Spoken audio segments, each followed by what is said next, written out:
दोस्तों, क्या आप जानते हैं कि हमारे सिर पर बाल उगते कैसे हैं और बड़े कैसे होते हैं और कैसे झड़ जाते हैं, और यहाँ तक कि बाल हमारे सिर पर होते ही क्यों हैं? दोस्तों, अगर आपने यह जान लिया कि बाल झड़ने के पीछे रीजन क्या है, तो आप बालों की बहुत सारी समस्याओं को अपने आप ही दूर कर सकते हैं। ना तो आपको किसी प्रोडक्ट की जरूरत होगी और ना ही किसी डॉक्टर की जरूरत पड़ेगी। कई बार आपने देखा होगा, आप अपने बालों पर बहुत सारे महंगे महंगे प्रोडक्ट यूज करते हैं, फिर भी लोगों के बालों की समस्या दूर नहीं होती। ऐसा इसलिए होता है क्योंकि वे नहीं जानते कि बालों की ग्रोथ कैसे होती है, और इन्हीं कारणों की वजह से उन्हें प्रॉब्लम का सामना करना पड़ता है। दोस्तों, आज हम इसी बारे में बात करने वाले हैं, तो चलिए जानते हैं कि बाल बनते कैसे हैं और झड़ने क्यों हैं। दोस्तों, पहले बात करते हैं कि बालों की संरचना कैसे होती है। दोस्तों, सिर के अंदर की संरचना वाले हिस्से को हेयर फॉलिकल कहते हैं, जबकि ऊपर वाले हिस्से को हेयर शाफ्ट कहते हैं। हेयर फॉलिकल बनने में 22 हफ्ते का समय लगता है। हमारे शरीर में लगभग 50 लाख हेयर फॉलिकल होते हैं,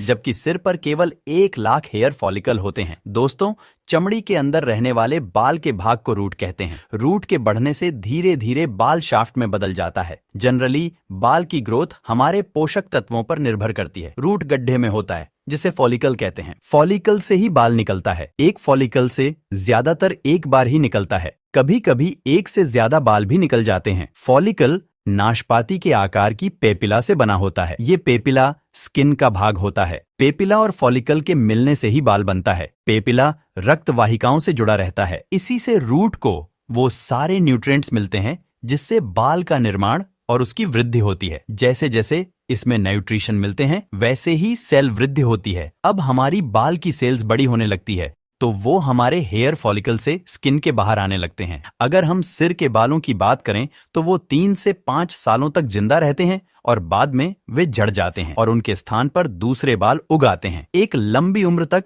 ऐसे ही होता रहता है। वैज्ञानिकों का कहना है कि बाल निर्माण के लिए कई फैक्टर्स जिम्मेदार होते हैं। बालों का 95% हिस्सा केरोटीन नामक प्रोटीन से बना होता है। केरोटीन एक ऐसा प्रोटीन है जो 18 तरीकों के अमीनो एसिड से बनता है। जैसे जैसे हम बड़े होते जाते हैं, वैसे वैसे हमारे बालों का घनत्व कम होता जाता है। इसका कारण ये है कि जब हम बड़े होते हैं तो हमारी सिर का आकार भी बड़ा होता है। दोस्तों, लड़के और लड़कियों में बाल के निर्माण की प्रोसेस अलग अलग तरीके से होती है। दोस्तों, जब आपके बाल स्किन से बाहर आते हैं तो स्किन से बाहर आते ही ये डेड हो जाते हैं। इसलिए जब आप बाल कटवाते हैं तो आपको दर्द नहीं होता, लेकिन हेयर फॉलिकल हमेशा जिंदा रहता है। इसलिए जब कोई आपके बाल खींचता है तो आपको दर्द होता है। दोस्तों, अब तक आपने जाना कि बाल बनते कैसे हैं।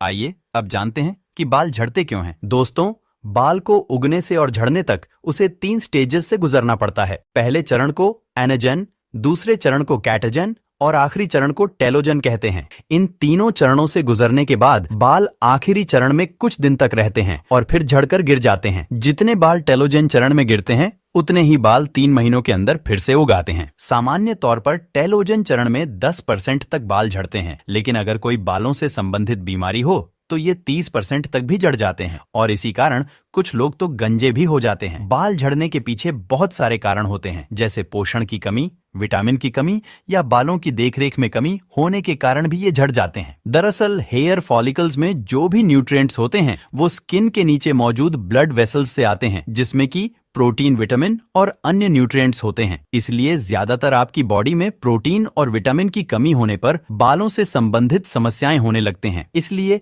हेयर फॉल से संबंधित कोई भी प्रोडक्ट यूज करने से पहले ये जरूर जान ले कि कहीं आपकी बॉडी के अंदर कोई प्रोटीन या विटामिन की कमी तो नहीं है। तो दोस्तों, अभी तक आपको बालों से संबंधित सारी जानकारी मिल गई होगी।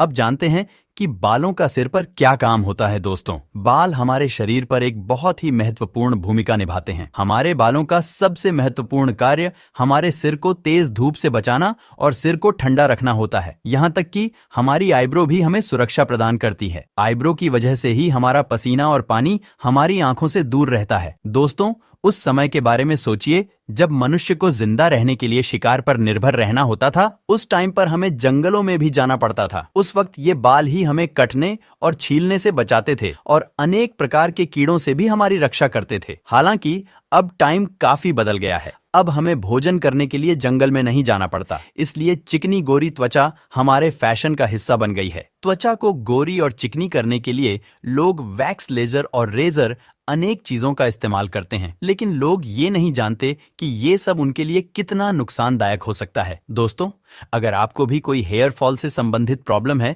तो हमें कमेंट में बताएं। इसके बचाव से संबंधित आपको जानकारी दे दी जाएगी। तो दोस्तों, अगर आपको ये वीडियो अच्छी लगी हो तो इस वीडियो को लाइक और चैनल को सब्सक्राइब करके नोटिफिकेशन बेल आइकन को ऑन जरूर कर दें। मिलते हैं किसी ऐसी ही अगली वीडियो में।